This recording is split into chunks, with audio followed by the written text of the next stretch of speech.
ये है संस्कारशाला, ये है संस्कारशाला।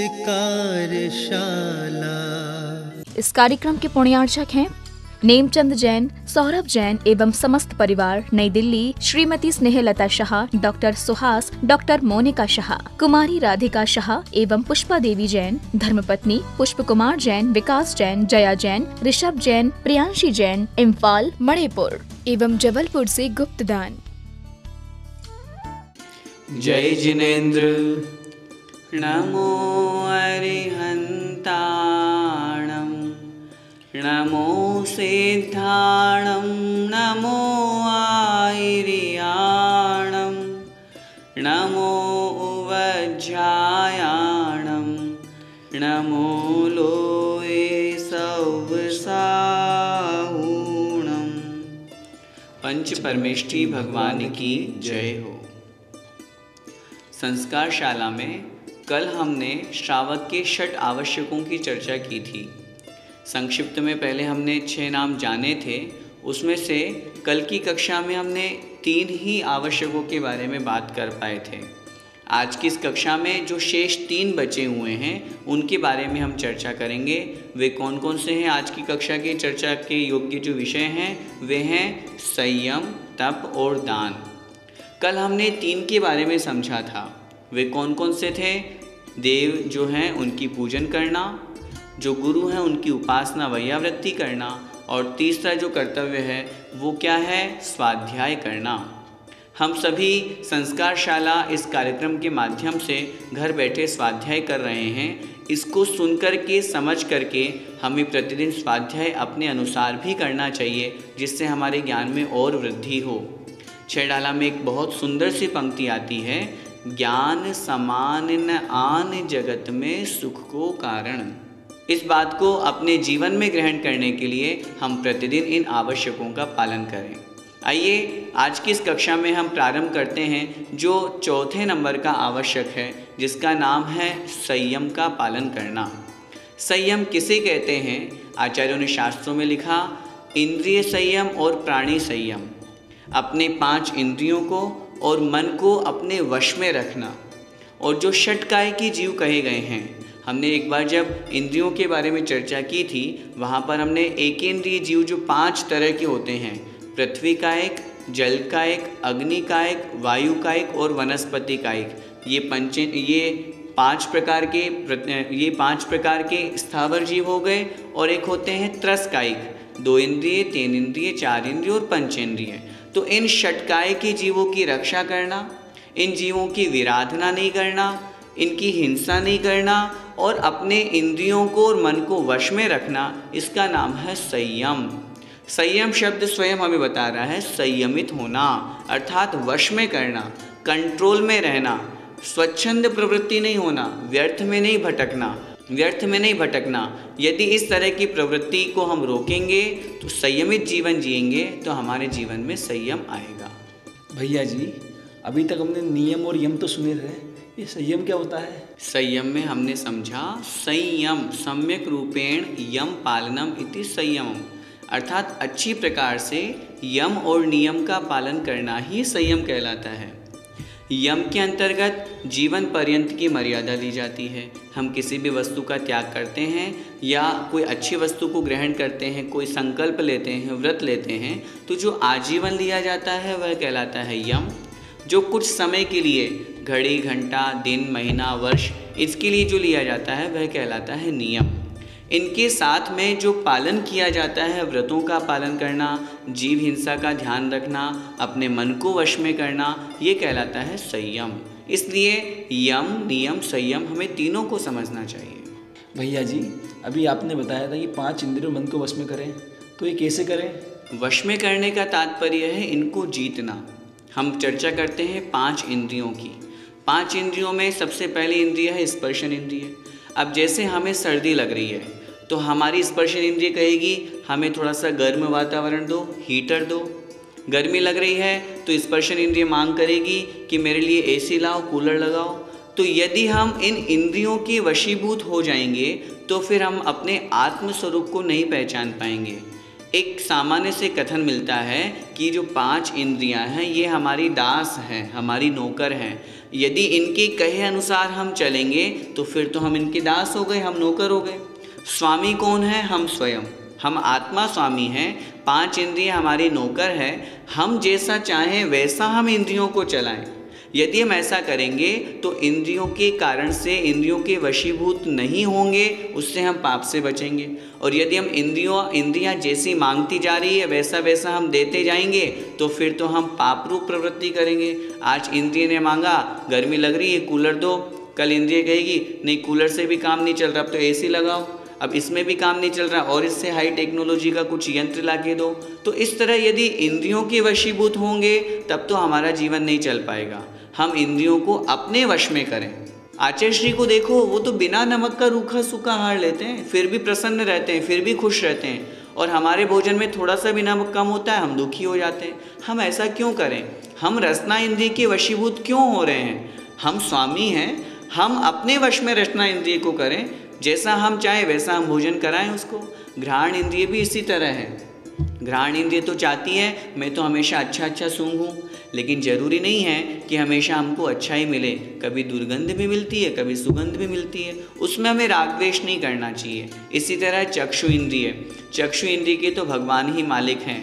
माताएं बहनें तो सुनते हैं जब बाज़ार में वस्त्र खरीदने जाती हैं, साड़ियाँ खरीदने जाती हैं, तब अनेक तरह के रंगों की साड़ियाँ देखती है, ये पसंद नहीं, ये पसंद नहीं, ये पसंद नहीं। अपनी चक्षु इंद्रिय के निमित्त से आँख को जो अच्छा लगे उस तरह के वो सब चीज़ों को करना चाहती है और उसके प्रति वो राग द्वेष करती है, उससे हम बचें। कर्ण इंद्रिय में भी जो हमें अच्छा लगता है, अपनी प्रशंसा तो सब सुनना चाहते हैं, और यदि किसी ने थोड़ी सी बुराई कर दी तो हम उसके प्रति बैरभाव मान लेते हैं, उसके प्रति दुश्मनी कर लेते हैं। तो हम ऐसा नहीं करें। 5 इंद्रियों को वश में कैसे किया जा सकता है? जब हम इन 5 इंद्रियों को अपने अनुसार चलाएंगे। यदि इनके अनुसार चलेंगे तो फिर वश में नहीं कर पाएंगे। अपने अनुसार चलाएं, ये हमारी दास हैं, हम जैसा चाहें वैसा कर सकते हैं। सबसे महत्वपूर्ण बात है, ये हमारे ऊपर डिपेंड है कि हम क्या चाहते हैं। जो इन 5 का राजा है वो है मन।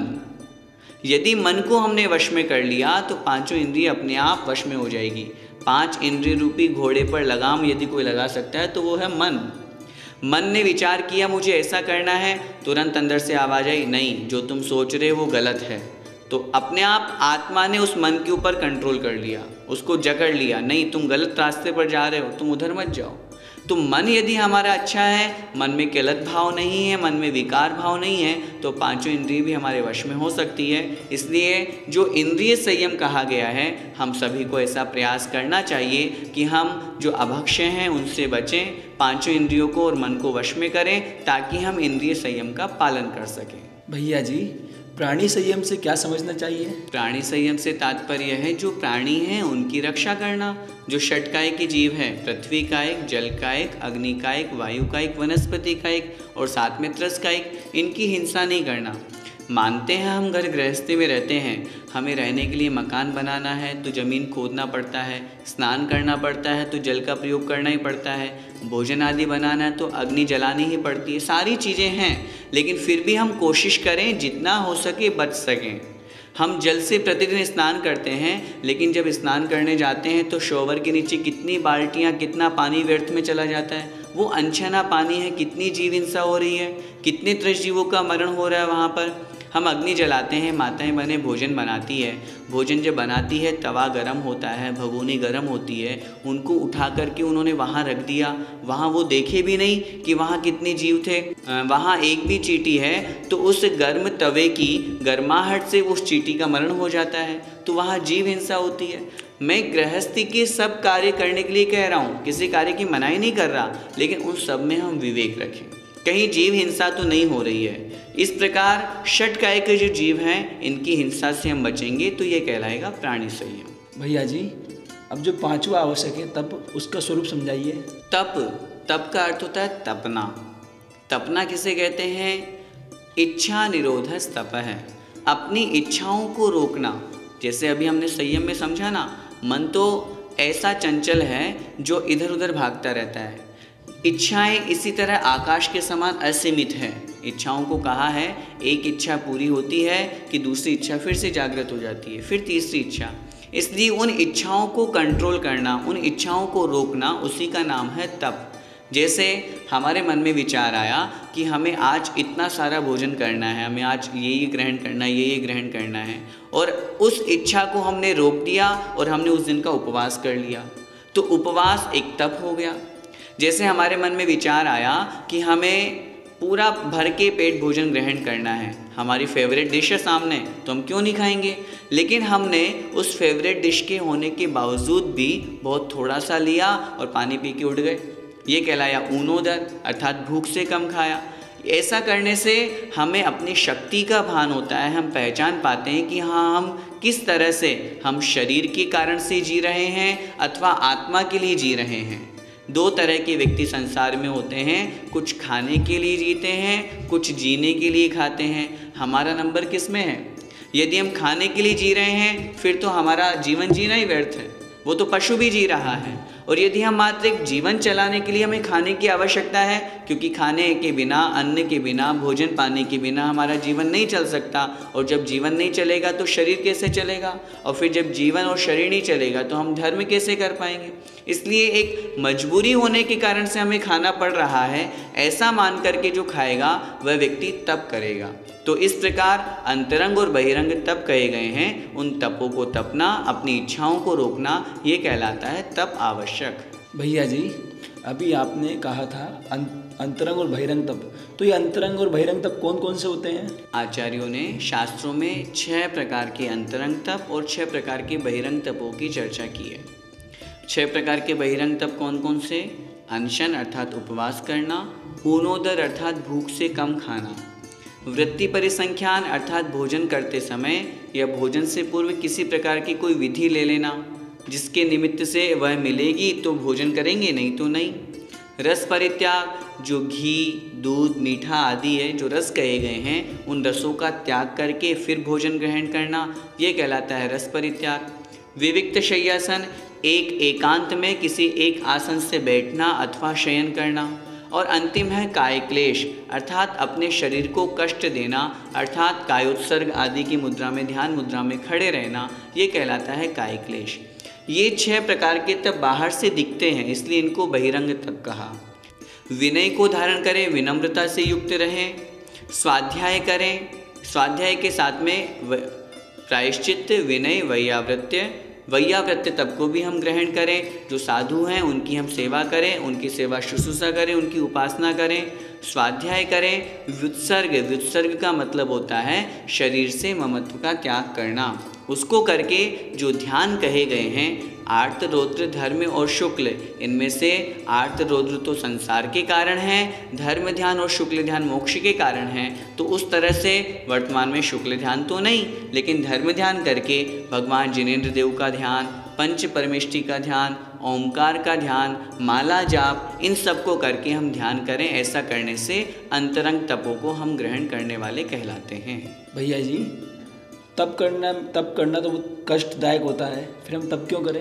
भले ही शरीर को कष्ट मिल रहा है, लेकिन आत्मा को तो सुख मिल रहा है। आचार्यों ने कहा है, जो शरीर को कष्ट देने वाला है वो आत्मा को आनंद देने वाला है, जो आत्मा को कष्ट देने वाला है वो शरीर को आनंद देने वाला है। यदि हम शरीर को खिलाएंगे, पिलाएंगे, भक्ष्य अभक्ष्य का विचार नहीं करेंगे, जैसा शरीर चाहेगा, जैसी इंद्रिय चाहेंगी वैसा हम करेंगे, तो उससे आत्मा दुखी होगी। आत्मा दुखी होने से तात्पर्य कर्मों का बंद होगा, और कर्मों के बंद के कारण से हम संसार में भटकेंगे। और यदि हम इस शरीर का उपयोग करेंगे, उपभोग की जगह उपयोग करेंगे, शरीर के माध्यम से हम तप करेंगे, हमारे अंदर शक्ति है अनशन करने की, उपवास करने की, ऊनोदर करने की। जब हम ऐसा करेंगे तो हम आत्मा की शक्ति को पहचानेंगे, और जितना समय हम बाहर देते हैं उसकी जगह आत्मा को दे पाएंगे। धर्म करेंगे, स्वाध्याय करेंगे। ऐसा करने से हमें लग रहा है कि शरीर को कष्ट होगा, लेकिन उससे हमारे कर्मों की निर्जरा होती है, और कर्मों की निर्जरा आत्मा का कल्याण करने वाली है, सुख का कारण है। इसलिए हम सुख चाहते हैं कि दुख? क्या चाहते हैं? सुख चाहते हैं। तो सुख चाहने के लिए भले ही शरीर दुखी हो रहा है, लेकिन उससे कर्मों की निर्जरा होती है और वही हमें सुख प्रदान करती है। इसलिए तप करने से हमें डरना नहीं चाहिए। अपनी शक्ति जितनी है उस अनुसार हमें तप अवश्य करना चाहिए। भैया जी, अब जो अंतिम आवश्यक बचा है दान, उसका स्वरूप भी समझाइए। दान का अर्थ होता है स्व और पर के कल्याण के लिए जो कुछ भी दिया जाता है, जिसका त्याग किया जाता है, वह कहलाता है दान।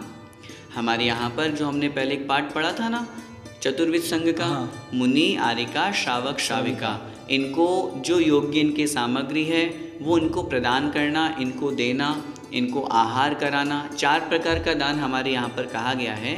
औषध दान, शास्त्र दान, अभय दान और आहार दान। इन दान को करने से हम श्रावकों का भी कल्याण है और जो ले रहे हैं, ग्रहण कर रहे हैं, उनका भी कल्याण होता है। तो दान वास्तव में वही है जिसमें हमारा भी कल्याण और सामने वाले का भी कल्याण। हमारा कल्याण कैसे?